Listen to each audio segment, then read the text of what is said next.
untuk yang satelit itu buat dari dikonek ke laptop buat ngirim aja, hanya untuk ngirim ya, bukan buat publikasi dong. Iya, enggak, hanya untuk ngirim. Siap. Gitu. Oke. Ternyata naik gunung pakai porter itu enak banget tuh ya.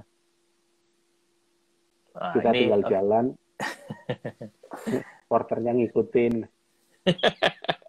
Kenapa nggak dari dulu gitu loh ya? Itu kan cerita kalau di Indonesia. Coba kalau di luar negeri mana ada porter. Kecuali di Nepal masih ada. Oke, ini ada pertanyaan lagi nih dari Mas Rizky. Ini pertanyaan keduanya ya. Selain karena privilege Mas Bea dari kantor, apa alasan Mas Bea menganggap foto penyelamatan bukan yang signifikan? Oke. Foto penyelamatan seperti yang ada di gambar ini signifikan. Tetapi bangkai pesawat serpihan kecil-kecil tidak signifikan karena dia terlalu kecil. Dan aku bukan menganggap tidak signifikan, tetapi ketika aku turun, aku hanya akan mendapat foto yang sama. Kecuali di situ ada bangkainya cukup gede, masih ada tulisan Superjet 100 atau angka 100-nya, atau tulisan Sukhoi-nya cukup gede, mungkin aku akan berusaha turun bagaimanapun caranya.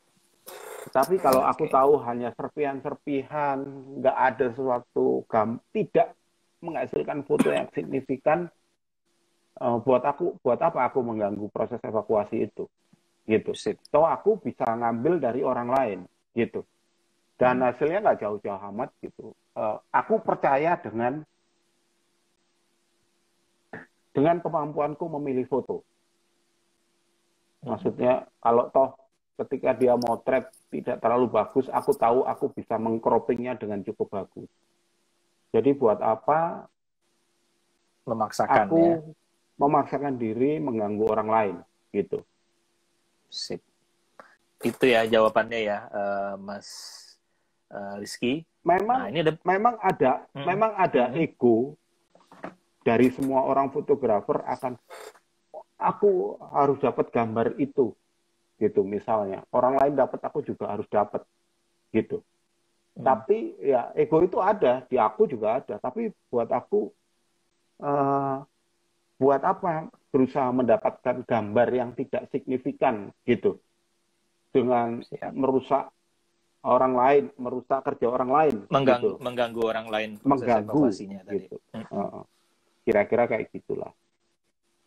Oke, begitu ya Mas Rizky. Ini ada pertanyaan penting ini Mas Bea nih dari Kristianto Purnomo. Mas Bea, kamu semakin hari kok semakin muda. Apa rahasianya? Oh, itu dia karena dia ikut sama aku.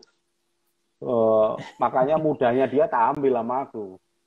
Oh gitu. Aku jalan bareng naik sama Kristiono tuh waktu yang dari dari Cijeruk. Oh, kita turun merosot tuh berdua tuh. Oke. Jadi itu ya. Jadi rahasia awet mudanya pengambilan secara gaib, secara diam-diam ya. Secara diam-diam. Kalau dia ada deket-deket aku tak ambil lagi tuh. Oke. Kang, jadi proses meliput proses evakuasi itu dari pertama Kang Bea berangkat ke sana sampai akhir itu total berapa hari Kang di sana? Wah, berapa hari ya? 5 hari apa 6 hari ya? Lupa aku. Nah, yang nginep di tenda yang itu berapa malam? Aku nginep di tenda itu 3 malam kalau nggak salah. Yang di tempat yang bau anjir itu? Iya. Oh, 3 malam malah di sana ya? 3 malam apa 2 malam ya? Aku lupa aku. Oke. Harus aku harus lihat filenya. Tapi kalau nggak 3 malam, 2 malam. Tapi itu buat aku menyenangkan sih ya di atas tuh. Maksudnya hari itu, pokoknya menyenangkan bukan dalam arti aku senang, tapi aku cukup menikmati lah.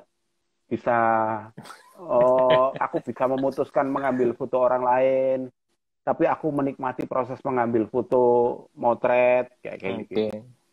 Aku merasa terbebas karena 2 hari berturut-turut aku udah leading. Jadi mungkin juga itu yang membuat aku aku harus menikmati ini. Maksudnya aku nggak push to the limit gitu. Ya biasanya gitu. Seorang BA kan ya itu tadi bahasa Jermannya ngoyo gitu kan. Aku tahu BA itu seperti apa gitu kan. Tapi itu berarti dia santai itu berarti ya karena sudah merasakan titik yang nyaman di sana gitu. Nah, oke. Terus Kang, ini cerita apa kan kita namanya ngobrol santai aja. Itu waktu melihat proses evakuasi tapi semua kayak mayatnya udah masuk dalam kantong mayat ya, Kang ya. Oh iya, ada foto sudah di. Berarti kalau kayak foto-foto serpian itu ada yang Kang Bea beli dari teman-teman stringer yang lain atau gimana? Aku ada, aku nggak aku beli tapi cuman lihat foto lah itu ya. aku ada sampai sekarang, tapi nggak pernah aku keluarkan. Foto orang lain tapi. Iya. Ketika Mas kopi aja cepet aku mau turun, nanti pilih nanti aja ya udah. Filenya sama aku. Siap. Sangat tidak signifikan untuk dilihat dan melukai perasaan banyak orang ya. Betul. Kalau hal kayak gitu ya. Gitu. Betul. Ini pertanyaan dari Motion Witness nih. Nah, ini kan enak nih pertanyaannya, ada kaitannya dengan ini. Manajemen baterai gimana, Mas? Baterai kamera, laptop, dan handphone gitu. Manajemennya bagaimana? Kalau udah di tenda itu udah bawa charger atau aki kah, bawa apakah gitu? Oh enggak. Aku cuman bawa ketika naik yang kedua itu aku tetap bawa 3 baterai untuk 1D Mark 4, Mark 3 apa kalau nggak salah, atau Mark 2 ya. Pokoknya buat 1D itu aku bawa 3 baterai. Untuk 5D itu aku bawa 4 baterai. Gitu. Buat aku 1D itu 1 baterai itu bisa sehari. Karena dingin, aku berhitung bahwa nyusut. Itu mungkin ya nyusut jadi setengah hari. Iya.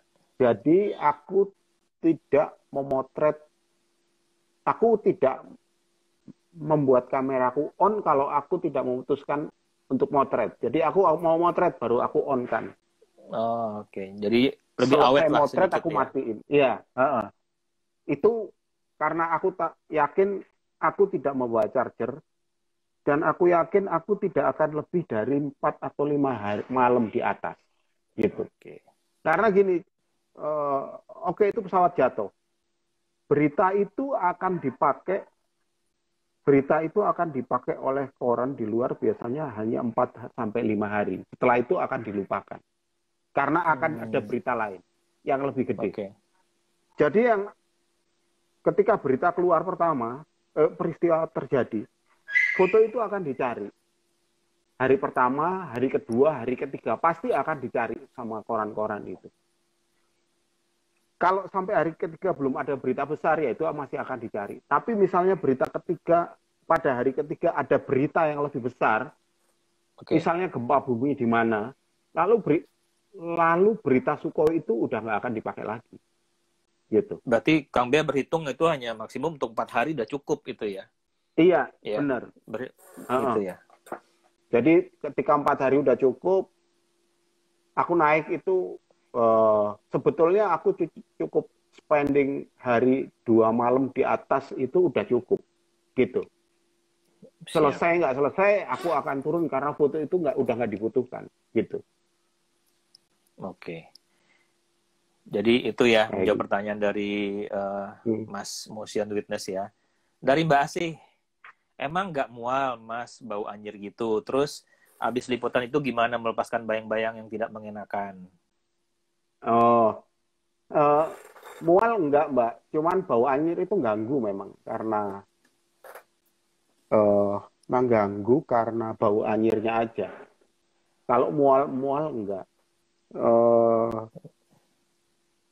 Aku sama sekali nggak punya bayang-bayang yang menakutkan setelah liputan itu. Gitu. Iya sih. Memang karena kan lihat historinya Mas Bea. Ya, histori Mas Bea kan ini 2012, sedangkan 2007, 2000 kapan itu semua yang disampit lebih parah lagi, di Ambon lebih parah lagi kan. Kalau ngeliat itu. Jadi udah ada udah terbiasa dengan kondisi kayak gitu. Ya kan? Salah satunya mungkin itu ya. Jadi iya, dan aku percaya memang ada ada makhluk lain di luar kita yang terlihat fisiknya gitu. Ya. Sebagai orang yang berbudaya Jawa, aku dulu diajarin, kamu permisi aja sama mereka. Kamu bilang, permisi ya, aku nggak ganggu, aku mau ngapain, kayak gitu. Ngomong aja, gitu. Dan itu selalu aku lakukan. Ketika aku turun, ketika liputan itu, aku putuskan selesai dan aku turun. Aku turun itu aku tahu aku diikutin seseorang, gitu. Ranselku itu berat. Padahal isinya udah tinggal air, satu kamera sama air, tapi berat banget gitu. Dan aku secara naluri bilang, ini ada yang ngikutin ya? Aku secara naluri, aku tahu bahwa ada yang ngikutin. Gitu. Okay. Aku bilang beberapa kali, tempatmu nggak di sini. Udah, kamu pergi aja. Jangan ikut gitu. Jangan ikut. Tapi dia ikut terus sampai aku turun di desa apa ya, lupa aku.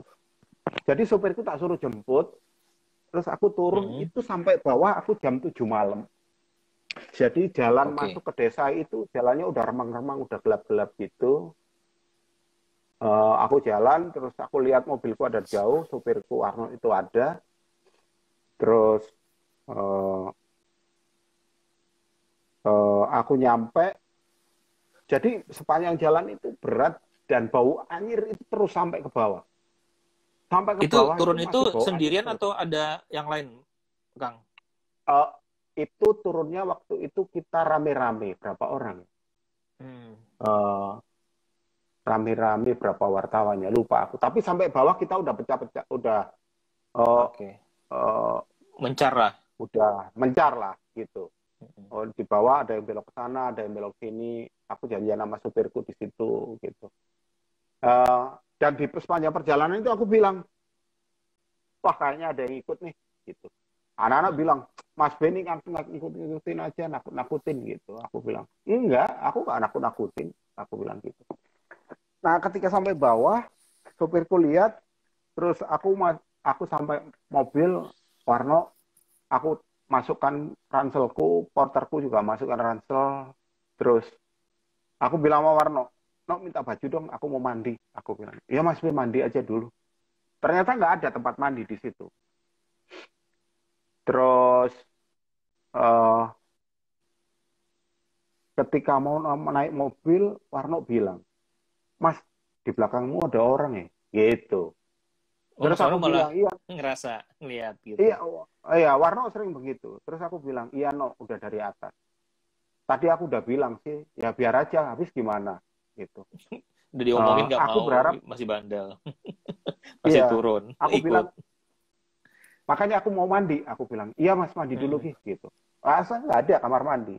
Akhirnya kita turun ke kota, ke Cibadak, cari pom bensin, mandi bersih. Mandi itu aku udah bilang, udah kamu nggak usah gitu aku bilang gitu. Aku udah mau pulang, tempatmu bukan di sini. Gitu. Habis mandi ganti masuk mobil, dia udah nggak ada. Gitu. Awalnya aku cuma merasa bahwa, wah apa ini halusinasiku. Tapi ketika Warno bilang, Mas di belakangmu ada orang Mas. Gitu. Baru aku langsung tahu. Aku langsung tahu, oh iya aku udah bilang tadi jangan ikut. Kayak gitu. Tapi sama sekali nggak ganggu. Maksudnya ya. Nanti kalau cerita sama Mbak Nana ditanya, itu yang ikut cowok apa cewek? Tanya Mbak Nana lagi ntar gitu. Oke. Kang, ini aku baca pertanyaan juga ya, takut nanti kelewat ya. Nah, ini dari Ilhum. Om, berarti foto yang tadi dibeli ya sama Mas Bea sama anak-anak stringer itu otomatis jadi hak pakainya Reuters ya? Dan boleh nggak dibeli lagi oleh media lain nantinya? Itu tergantung perjanjian. Jadi tapi kalau untuk breaking news gini biasanya kita beli itu punya limit waktu 3 hari. Selama 3 hari dia nggak boleh dibeli lagi frame yang sama. Oke. Setelah 3 hari dia boleh dibeli oleh orang lain, gitu. Itu Reuters hanya punya hak pakai saja, hak pakai. Kita bisa memakai, tapi copyright masih atas nama dia. Berarti nggak gitu. boleh jual dong kita, nggak boleh jual lagi dong. Nggak boleh. Kita hanya boleh menjualnya hak kepada pakai. pelanggan kita, gitu. Oh iya, betul. Jadi pelanggan kita boleh memakai, gitu. Nah, tapi misalnya gini kalau di Reuters, misalnya kemudian sebulan kemudian foto itu dibutuhkan oleh sebuah majalah. Dia beli. Oke. Nah, ketika dia beli, tidak setelah dalam jangka waktu sebulan setelah peristiwa, itu si stringer itu mendapatkan yang kita namakan royalti. Oh, tetap dapat royalti gitu. Ya stringernya? Tetap dapat royalti. Okay. Makanya biasanya setelah aku pakai itu, aku minta sebuah lembaran bahwa mereka bersedia dipakai fotonya. Nah, tanda tangan itu memberikan bukti kepada kantor bahwa oke, kalau udah habis masa pakainya, ada yang pakai, kita harus bayar royalti kepada dia. Gitu. Oke, siap. Oke, itu ya jawaban pertanyaannya ya, Mas. Terus ada dari R sama R samanya. Tunggu Mas, ada dari Dwi Prasetya nih. Waktu itu Mbak Ade sempat cerita pas bangkai pesawat mulai ketemu, motretnya sempat dihadang-hadangi anggota perintah atasan katanya. Tapi terus bilang pinter-pinter mbaknya motret aja. Oke. Iya. Waktu itu saya nggak sempat dihadang-hadang anggota karena saya memutuskan nggak turun. Gitu. Yang saya paham memang tempatnya itu jurang. Jadi ketika mau motret kita dalam posisi yang miring, harus pakai tali. Jadi mungkin perintah atasan itu ada benernya karena untuk melihat safety kita juga. Gitu. Iya. Oke ya. Ini pertanyaan dari Era samanya tadi, kalau liputan seperti ini apakah hanya bawa satu lensa dan pilihannya beberapa milimeter, Mas? Tadi udah dijawab ya, udah diterangkan bawa berapa lensa? Gak apa-apa lah, itu lagi kan, bawa lensa, lagi. Aku bawa satu lensa ya. 16-35 dan 70-200. 70-200 sama konverter dan tadi ya? Satu ya, konverter 1,4. Gitu. Ya. Itu ya jadi jawabannya ya, Mbak. Kalau ada pekerjaan begini, siapapun, pastikan bahwa kamu memakai bodi yang sama. Kalau mau pakai Canon, dua-duanya harus Canon. Kalau Fuji, dua-duanya harus Fuji. Kenapa? Jadi seandainya satu kamera kamu rusak, kamu masih bisa pakai dua lensa pada satu bodi, bisa ganti-ganti. Tapi kalau satu bodi Canon, satu bodi Fuji, dan kamu naik, salah satu rusak, maka ya kamu nggak bisa pakai yang lainnya. Kalau yang rusak lensa kamera yang di lensa lebar, ya kamu kan cuma punya lensa panjang. Gitu. Oke. Artinya harus memakai sistem yang sama lah, gitu. Ya, itu tips ya dari Mas Bea ya. Jadi sistem harus sama untuk memudahkan kita kalau ada masalah satu body, jadi lensa yang dua bisa dipakai ya. Oke, ini dari Indra Kusuma. Om, dari riwayat Om yang sudah warawiri segala macam, ini nanyanya, saat Om Bea baru pertama ketemu situasi begitu, rasanya bagaimana Om? Ya, sharing Om Bea saat pertama kali nemu situasi begitu, saat awal gitu. Situasi yang kayak apa nih? Ya mungkin motret bencana awal-awal mungkin. Oh, motret bencana awal-awal. Kalau sekarang kan katanya udah terbiasa nih dengan hal yang orang kita buat orang awam menakutkan. Nah, saat Om Bea baru pertama ketemu situasi begitu, rasanya bagaimana gitu? Aku pertama kali motret bencana itu, yang aku ingat itu aku ke Liwa. gempa Liwa tahun Lampung ya. Iya, tahun 90 ya, apa tahun 89, aku lupa aku. Oke. Terus gimana waktu itu? Yang aku paham ternyata di tengah bencana itu bahwa penduduk itu biasanya emosional. Itu yang harus kita pahami. Dan aku juga menemukan di situ penduduk emosional karena mereka mungkin ya bisa dimengerti bahwa mereka kehilangan rumah, nggak ada makanan, terus wartawan datang cuma motret-motret doang. Tahun Mereka nggak 94 dapat ya kan? bantuan. Liwa. Tahun berapa? 94. Enggak, bukan 94, enggak. 94 itu Gitu aku ya? udah di Gatra. Itu mungkin 92 atau pokoknya sekitar segitulah. Oke. Nah, eh, eh, kalau aku rasanya gimana ya? Eh, ya kaget-kaget aja, kaget-kaget bahwa orang yang terkena bencana itu emosinya tinggi, gitu. Tapi ternyata aku paham kenapa mereka emosinya tinggi, gitu. Karena mereka udah desperate.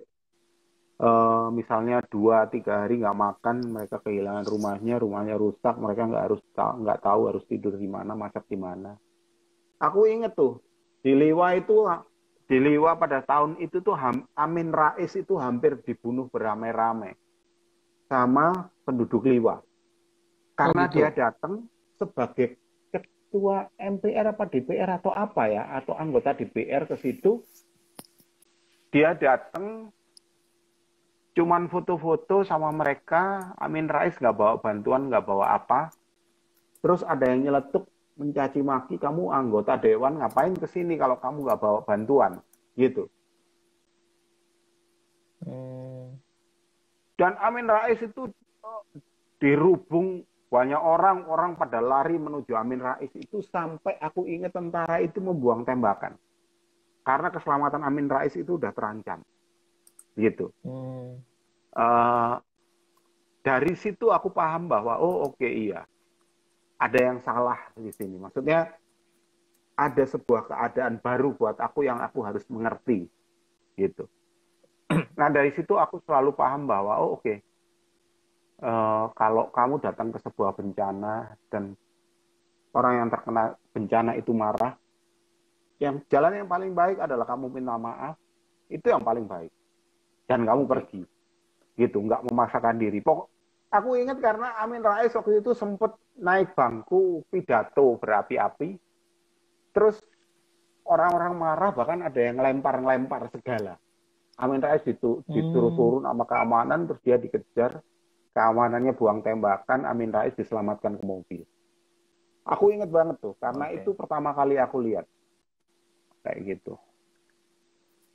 Siap. Itu ya, pengalaman Mas Bea yang pertama lewat bencana itu gempa Liwa ya.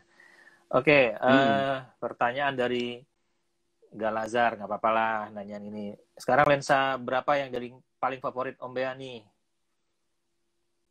Nah, ini mungkin juga berkaitan dengan ini juga nih, dari Apri aja, jadi sekalian digabung aja. Sekarang eranya mirrorless, untuk Mas Bea pakai kamera apa yang handal di lapangan? Berarti juga lensa favoritnya apa nih? Jadi sekalian pertanyaannya ya. Oke.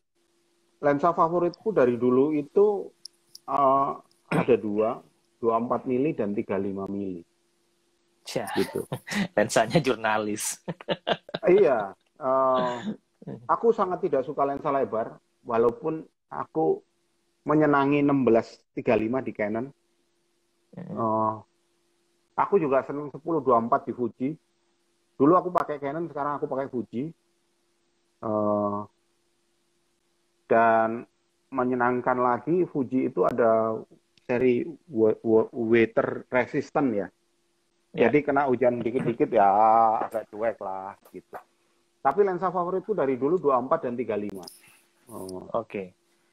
Kenapa? Karena dia bisa menangkap ambien sekelilingnya dan tidak terlalu lebar, tapi tidak terlalu lebar gitu.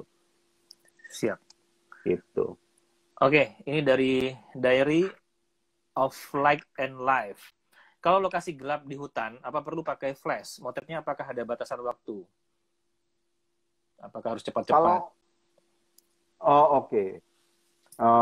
Kalau aku selalu bawa flash, tetapi aku sangat jarang memotret pakai flash. Jadi kayak ini pagi. Ya. Kenapa aku harus memotret pakai flash? Padahal cahayanya begitu cantik gitu. Sore juga begitu. Ada foto-foto sore, kayak foto yang di hutan itu jam 5 sore. Justru mungkin ini Kang Bia, sekelilingnya itu harus ditangkap. kalau saat misalnya mungkin Mas Kuda pertanyaannya kan ada di hutan itu daerah yang nggak kena cahaya sama sekali gitu, apakah perlu flash atau bagaimana Kang? Mungkin Enggak, kalau Kang Bia kan enggak. Tetap nggak suka pakai flash ya kalau untuk kayak gini ya, malah tetap nyari aku tidak suka pakai flash. Ya, ini sore juga. Ini sore juga, matahari ya? Ada di belakang. Aku nggak perlu ngasih flash kepada muka orang ini karena buat aku ketika dia keluar antara gelap dan terang situasi yang sebenarnya gitu.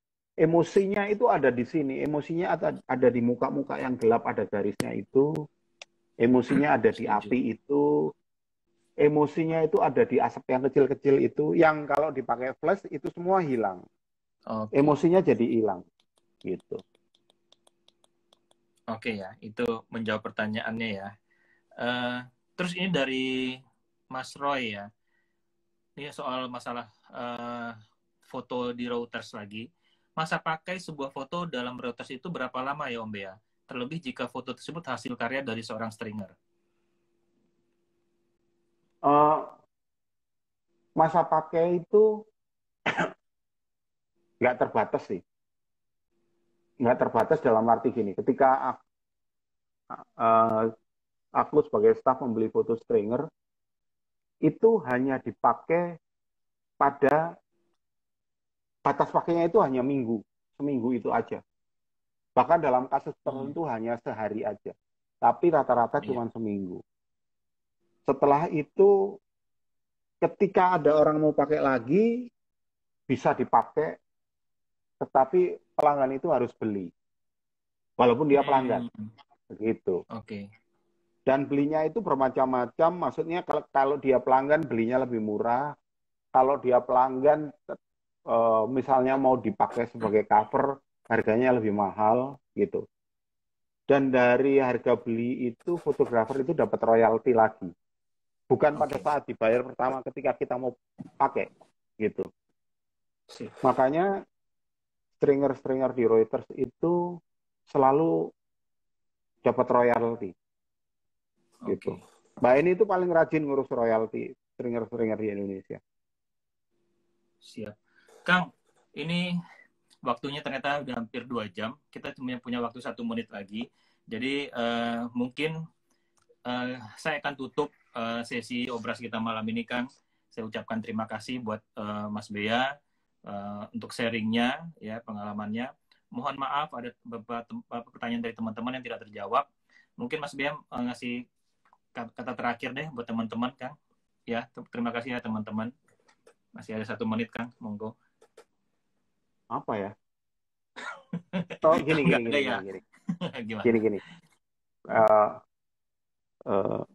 Aku bisa